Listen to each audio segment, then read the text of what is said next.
Hi, welcome back to the Political Beat at lfpress.com. Chip and Pat, we cover City Hall for the website and for the London Free Press, and we're back to our normal schedule, Chip, now that you're off the 2-week night shift rotation, which had us...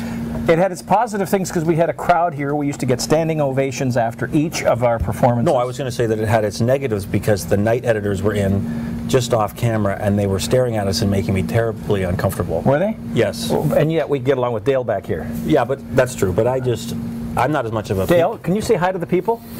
Hi, people. There. Thank you, Dale. I'm not as much of a people person as you are, so I'm a really Chip and Dale. We're tight. I didn't like the studio audience feel, so You I'm didn't? glad. No, so I'm glad we're doing Is it. it performance anxiety? Yeah, a little bit. Yeah, that's right. Yeah. Oh, okay. So this empty part of the newsroom is really good. So I'm glad we're back to normal now. And then, but we have a great story to talk about today from the front page of the London Free Press, written by one Chip Martin. On Good kid. He's okay. He tries. He's okay. On Trinity Global, this is the charity that is chaired by the mayor, run by his son, The president, tell Joe Jr. Tell the good people of London and beyond what's going on. Well, I discovered this week that we've written about the Trinity Global Foundation that Joe is chair of and the great amounts of money that it is churning over and issuing great amounts of receipts. In 1 year alone, it went from $70 million of charity receipts issued to $152 million, so more than doubling in just 1 year. And it was raising some questions among observers. Apparently, it's raised some questions with Canada Revenue Agency now, which I understand from little digging I did yesterday is that on March the 3rd, they're going to revoke the charitable status of the charity, and if that's the case, it can't raise money anymore. It can't issue tax receipts, game over. And it's probably game over. Yeah. In the charity world, I mean, if you're issuing $150 million in tax receipts, that would suggest that you're collecting $150 million in donations. No, it doesn't quite work that way. Okay. They are donating courseware is part of what they are doing, and they are donating medicine and pharmaceuticals, that sort of thing. It's the valuation that the charity is putting on it. So you're getting $150 million in cash or goods or services donated. But it's the evaluation. It's who is assessing what the value of that is tending to, in the case of these charities that are having their status revoked, the value is seen as too high by the Canada Revenue Agency, and people are they're questioning the numbers basically that are attached to the charity. So just to sort of do a 101, let's say I'm running a charity, you donate some goods to my charity, some courseware or some whatever to my charity. I overinflate the value of that. No. I overinflate the value. No, but it's my charity.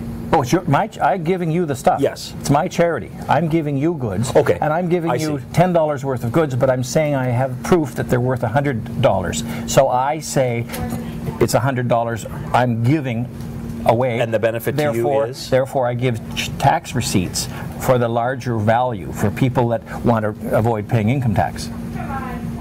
I'm still lost a little bit. I'm lost not in this story, but I'm lost in the larger picture of how a charity that's maybe operating on the edge of where it should be. What I give you may be worth something to you in terms of dollars, like or $50. furthering the cause of what you're doing. I'm putting a dollar value on what I'm giving to you, and I'm telling the tax man that's the value of the donations that I am making. I see. Right? I see. I'm bringing in donations from members of the public, and I'm giving a larger amount away than I'm actually receiving from the public. That's how it's working. And then I'm giving these people receipts worth more than they gave to me because I can afford to do that on the paper trail. So now let's go back to the start of that chain. The person that made the original donation and is getting back a charitable receipt that says a dollar figure higher than they actually gave. Yes. Are they willfully blind in that instance? They are looking for a significant return. A couple of years ago, an outfit called Simple Financial was saying for as little as $500 you can get a tax receipt for $27,000. So the person... Surely they weren't advertising that. They were on Kijiji. Oh, on Kijiji, okay. Okay, so people would put money in, I can get a lot more back than I'm putting in. That's the incentive for them, means I have to pay less income tax. But who would ever think that that was legit? What person would ever think, I donate $500 to you, you give me back a receipt that says I gave you $25,000? How could any person possibly think that that was legit? Well, if it sounds too good to be true, it probably is. Is it illegal? Well, it's being challenged. The Canada Revenue Agency has refused to honor a number of charitable receipts that were issued by charities, including Global Learning Gifting Initiative, which was a partner of Trinity Global, and they're saying that's not worth it. We're suspicious about the value that was placed on the goods that were moving throughout this thing. Therefore, you are not going to get your charitable donation receipt honored. Therefore, you're going to have to pay back the revenue man. Okay, well, let's go back. Let's talk about Trinity Global and the mayor's role therein, and he is the mayor. How that, I mean, that is an extra political endeavor of his. It is not related to his office, but he is in office, and we've discussed this before. When are you not Mayor Joe Fontana? I think you always are. I asked him that question today, and here's what he had to say. As mayor, I have certain obligations and certain duties, and I discharge them very, very seriously.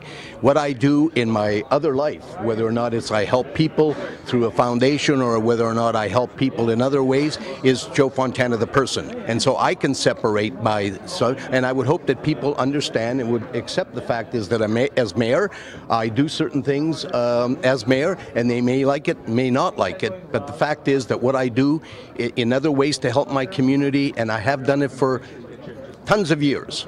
You know, for over 30 years, I have supported our community through not-for-profits and so on, because that's what I believe I'm all about. So he clearly thinks that that there should be a distinction between, you know, there's some questions over here with what you're doing, but the $1 billion budget you're helming over here in the mayor's office, those same questions shouldn't affect this. I find that. And don't forget the criminal charges relating to use of funds with respect to the Marconi Club. Right. What's the common thread between all those three things? Two things. Number one, Joe Fontana. Number two, money. That's the concern. And I think the concern takes to the third thing, which is the $1 billion city budget. Again, money. That's Joe Fontana. Exactly. And there's a shaken public faith in the mayor's office. I think his point today was there shouldn't be, because this has nothing to do with the mayor's office. That sounds like a bit of wishful thinking. That's his take, and he's sticking with it. Okay. The prosperity plan, which is City Council's push to kind of kickstart job creation. They've got 5 projects that they've earmarked for further study. They're looking at something in the order of $60 million. Let's take for over 10 years. Over 10 years, yeah. Let's take for granted that any one of these projects would indeed be successful in kickstarting job creation, which I'm not convinced yet, but let's say that they did. The projects were shelved till 2014. Then the business community and many others, including the London Daily Free Press, wondered, well, what are we doing here? This seems like we're sort of taking the pedal off the metal. You covered a committee this week where I think there was the suggestion that they're going to maybe bring them back on stream for this year? That's right. They're at the urging of Councillor Joe Swan, who's chair of the Investment and Economic Prosperity Committee. The city administration has agreed to come back with some suggestions come the February the 28th about which parts of which programs might be activated this year to in fact get something moving with respect to this prosperity plan, which the same council and committee had deferred to next year in order to try to get to the 0% this time. So we predicted that you couldn't have your cake and eat it too. You can't have 0% and you can't have these projects underway. So council conveniently, as we talked about last week, pushed everything off to 2014. Now some of these things are trickling back because of pressure in the business community and elsewhere that you got to get started on something. We need jobs today. It just seems like a bit of a scramble and maybe a bad omen for these projects that are supposed to be, in a way, kind of a magic bullet for the city that I guess I would say that it seems like a bit of a scramble. We'll put it till next year. Oh, well, maybe we should identify the money now. Oh, maybe we should bring it back and start it this year. It's unfortunate, and I noticed with great interest that in your story from the committee that the mayor had made mention of cashing in the $70 million note that's owed the city by London Hydro, which sounded familiar, and I thought I might have heard someone talking about that recently, maybe last week. I seem to recall something like that too. If you're looking for fast money and you're not and I mean, I would say that this is a council that isn't known necessarily for thinking long term. If you're looking for an immediate solution to a problem that you have, that thing is just begging to be cashed in. I suppose. I mean, the city is the sole shareholder of London Hydro, and there's quite a valuable asset there. On the other hand, there's how much revenue comes from Hydro every year? It's in the millions of dollars. Yeah. 4.5 or something. That note in particular, yeah, it's 4.3 or something. It's 1% on the tax bill. Yeah, 1% on the tax bill. We've been counting on. So if you sell it off, you might get a large infusion of cash. What do you do with that? And you lose 1% on the tax bill right off the top.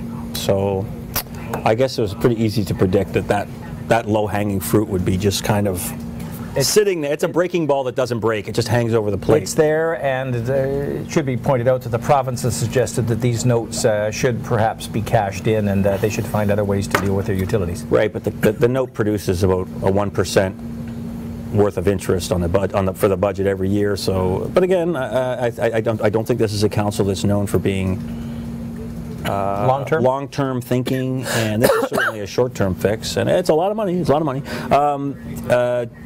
Do you have a favorite TV show? Hockey Night in Canada. Hockey Night in Canada, it's a good show. Did you ever watch Dale TV? Yes, I did. My eyes have finally healed.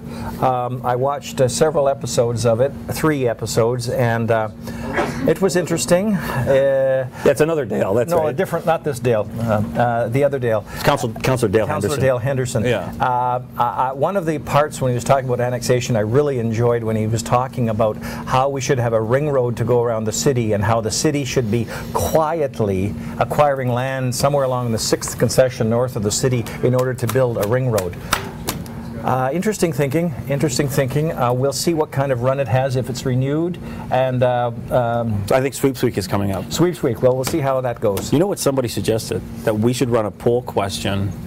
By the way, if you punch in daletv.ca, it takes you to Dale Henderson's YouTube channel, where there are several videos of it's just him talking to the camera, sort of like a news anchor, about his views on several issues, annexation as well. Now, we're not in a ratings war with Dale TV. Yeah, that's right, we want to point that out to the viewers.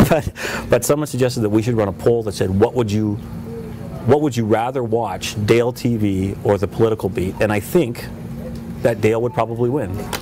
He's certainly more entertaining than you or I. Yeah, and he's got a little more production And he's got a list of ideas. I've never seen Dale listless. He is a man with lists and ideas. What about this list? Look at that. Back of a cocktail napkin. I made our whole script. That's a good one, Dale. Not Dale, sorry. I wrote it. But I think it would be a good... Maybe the question should be, what would you rather not watch, Dale TV or The Political I don't know. Beat? I'd rather stick needles in my eyes, quite frankly. But anyway, okay. As Jack Nicholson said once. And lastly, I'll say that I saw an interesting tweet last week. Lest you or I or anyone ever fear that your great journalism goes, lining bird cages and is out in a recycling bin the next day, a guy named Matt McCallum tweeted, "My pal Becky lent me these last night. Just conflicted as to which to read first. And one was a book on Jack the Ripper, and one was a book on Bucksbaum, A Murderous Affair by one Brian Martin. Yes. Which is your nom de plume. It's my legal name. That's it as well. Yes. I thought Kunky Man was your name. But my name does appear on certain books. What year did you write the Bucksbaum book? That was in 1986, I believe. Okay. Some time ago. What year were you born, Patrick?